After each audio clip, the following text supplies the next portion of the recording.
Oh Pak Iwan, saya mau tanya, kemarin waktu melakukan KYC Bangsa itu bayar pakai apa? Koin Pai kah? Koin Pai kan? Ya, ya Berapa? betul sekali Bu. Berapa Kalau nggak salah 0,02 kalau nggak salah itu luar? saya pakai. Ya, Terus sudah bisa gunakan untuk transaksi, namun Pak Iwan ya, tetap menunggu migrasi ya? ya betul sekali. Dengan adanya KIC Bangsa ini kita dapat apa ya, lebih tepatnya terbantukan lah kira-kira seperti itu Bunda Noni, terkhususnya bagi kita sebagai pioner yang sampai saat ini kemungkinan belum bermigrasi, kemungkinan juga KIC yang masih tentatif dan belum bermigrasi, kemungkinan juga yang sudah apa ya, yang sudah checklist 1 hingga 9 itu sudah hijau ya Bun ya, tetapi dia belum migrasi. Dengan adanya KIC Bangsa ini kita sangat terbantukan untuk kita bisa menerima dompet wallet tersebut dan juga bisa ikut peran serta dalam mendukung GCP dan apa ya, barter ya seperti itu ya Bunda Noni ya, di Mapopi dalam rangka mendukung nilai GCP dan membentuk daripada value currency itu sendiri, dan serta dapat bergabung untuk mengenalkan lebih jauh untuk ke arah yang lebih baik, kira-kira seperti itu Bun. Oke, thank you banyak Pak Iwan yang sudah melakukan KYC lewat Bangsa. Kemarin cuma bayar 0,02, luar biasa. Namun sekarang tidak 0,02 lagi ya Bapak-bapak, Bunda-bunda, sudah bayar $100. Oke, thank you banyak. Selamat malam Mr. Ridwan. Terima kasih telah bergabung dengan kami Mr. Ridwan. Thank you Pak Iwan. Selamat malam Bunda Noni, cek sound dulu. Oke, Roger. Didengar jelas nggak nih suara saya ini, Bun? Kopi, luar biasa, Kopi. dengar dengan jelas. Terima kasih untuk Bunda Noni, Bunda Elsa, Pak Safrudin, dengar Pak dari Asrin. NTB jelas, Pak Ridwan. NTB jelas, dengar. Oke, syukurlah. Pak Iwan dan yang lain-lainnya semuanya, Bapak Ibu sekalian. Aduh, saya bersyukur banget dapat kesempatan sedikit waktu ya. Yang jelas sedikit menyimak dari apa dan beberapa yang disampaikan rekan-rekan ambasador ini luar biasa. Ini apa yang pernah saya sampaikan ke Bunda Noni, Bunda Elsa, dan teman-teman yang pertama atau yang beberapa minggu yang lalu. Pertemuan di B-Network akan berjalan secara kontinuitas. Rupanya ini menjadi agenda yang tetap. Nah, ini saya sangat bersyukur sekali, terutama bagaimana ambasador ini yang ada khususnya di Indonesia tetap bisa terus menjalin komunikasi dengan keluarga pionir, khususnya untuk kita-kita Indonesia, kemudian menambah wawasan dan hal-hal yang mungkin di ambasador sendiri ada yang miss, ada yang belum tersampaikan karena mungkin juga informasinya berbeda ya, sumber informasinya. Namun ini sudah hal yang luar biasa, artinya ada pertemuan-pertemuan yang dilakukan secara rutin, entah minggu sekali atau mungkin berkala berapa waktunya lah.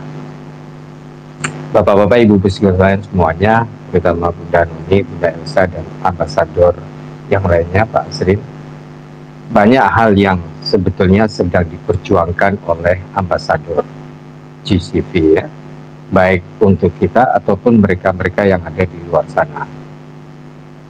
Meskipun Miss Doris sudah memberikan panduan-panduan dalam e-book, namun saya masih ragu kalau semua pionir yang ada itu sempat membaca dengan memahami isinya baik tahapan-tahapan, tujuannya ataupun esensi dari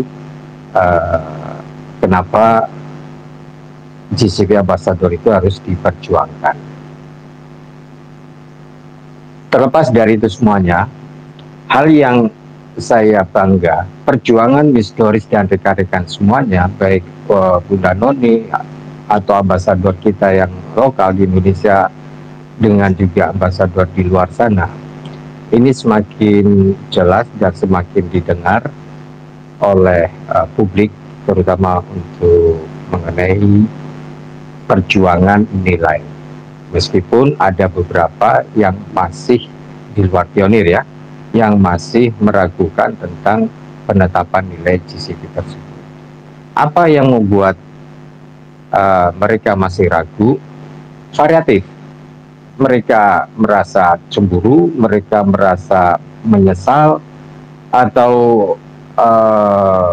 mereka malu, dan lain sebagainya. Namun bagi mereka-mereka yang menggunakan kecerdasannya, mereka menyaksikan betul-betul perkembangan Pi Network ini nyata, dan sampai sekarang ini pun pionir sebagai buah bibir untuk kalangan kripto ataupun dunia trading. Ini hal yang sangat membanggakan kita sebagai pionir. Ini luar biasa semangat-semangat mereka semuanya untuk melakukan pembelian di itu betul, terus menggunakan aplikasi Bangsa untuk melakukan KYC. Bagi mereka yang punya CoinP atau punya uang, ya itu bisa menggunakan. Namun bukan berarti itu sebuah pilihan prioritas, tidak.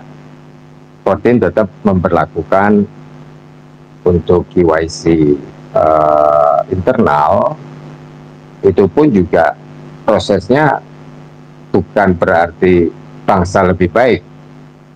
Tidak, Bangsa bisa memberikan, itu dia pihak ketiga, dia bisa memberikan servis lebih cepat karena dia mendapatkan jasa. Sementara kita selama ini disediakan oleh Fortin hanya dipungut biaya 1P dari hasil penambahan kita. Dalam artian kita tidak perlu mengeluarkan $100 atau berapapun dari modal saku. Ya, itu menjadi alternatif saja di Bangsa agar tidak terjadi semacam bulian ataupun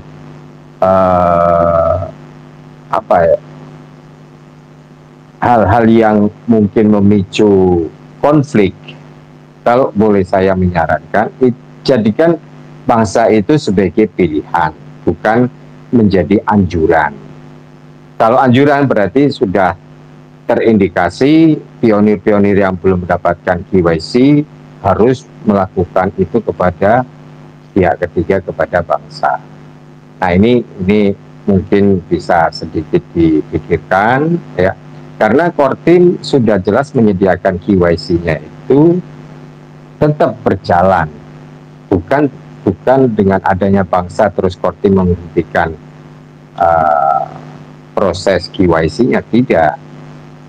Gitu, Bapak-bapak, Ibu-ibu, barangkali hal-hal yang bisa saya komentari ya, yang bisa saya bahas tentang sedikit sekelumit apa yang tadi disampaikan oleh tim GCP Ambassador Indonesia. Demikian Bunda Noni, Bunda Elsa, dan Bapak-bapak rekan-rekan semuanya. Terima kasih atas waktunya, Bun. Saya kembalikan lagi ke Bunda Noni atau Bunda Elsa. Terima kasih. Thank you, Mr. Ridwan ya, atas pencerahannya malam hari ini, luar biasa ya. Jadi saya berharap bapak-bapak, bunda-bunda bisa mendengarkannya dengan baik ya. Memang lewat KYC Bangsa ya, yang setahu saya kemarin-kemarin itu tidak bayar ya. Namun ada beberapa pioner lagi yang ingin melakukan KYC bangsa ya, lewat bangsa ya. Itu kan ada dua toh, ada dua, KYC bangsa sama bayar dengan yang Pi. Yang dia punya Pi di bawah itu kan tidak aktif, yang aktif cuma bangsa. Setelah masuk dari situ diarahkan untuk membayar $100 gitu, Mr. Ridwan.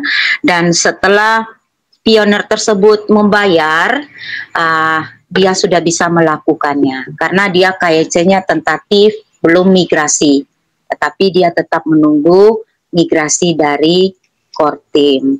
Seperti itu, Mr. Ridwan. Thank you banyak.